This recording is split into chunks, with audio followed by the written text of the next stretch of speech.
Projekti Smart City synon rritjen e sigurisë rrugore dhe asaj publike përmes inteligjencës artificiale dhe instalimit të kamerave në rrugë, radarëve, kamerave të trupit për policët dhe sensor të zhurmave. Kështu u shpreh zëvendësministri i Brendshëm Besfort Lamallari gjatë paraqitjes në Komisionin për Politikën e Jashtme të projektligjit për ratifikimin e marrëveshjes së Huas ndërmjet Këshillit të Ministrave të Republikës së Shqipërisë dhe Fondit për Zhvillim të Abu Dhabit për financimin e projektit Sistemi i kamerave nën administrimin e Policisë së Shtetit Smart City. Kemi një koncept të zgjeruar të sigurisë publike, duke përfshirë shtrije të elementeve më të sofistikuar të teknologjisë, duke përfshirë këtu dhe përdorimin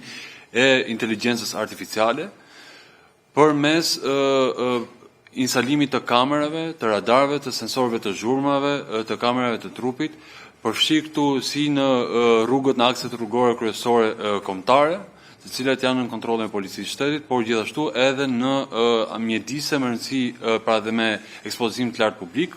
Sipas zëvendësministrit të Brendshëm, ky është një lajm i mirë për stafet mësimore, komunitetin e prindërve, studentët dhe nxënësit që do të përfitojnë nga shtimi i kamerave dhe informacionit inteligjent që grumbullohet fal Smart City, qytetit të zgjuar dhe do të përdoret për herë të parë në vendin tonë. Projekti do të përfshijë një fazë zbatimi për 12 muajsh, dhe është pjesë e marrëveshjes ka qenë dhe sigurimi një fazë funksionimi dhe mirëmbajtje për një periudhë 48 mujore.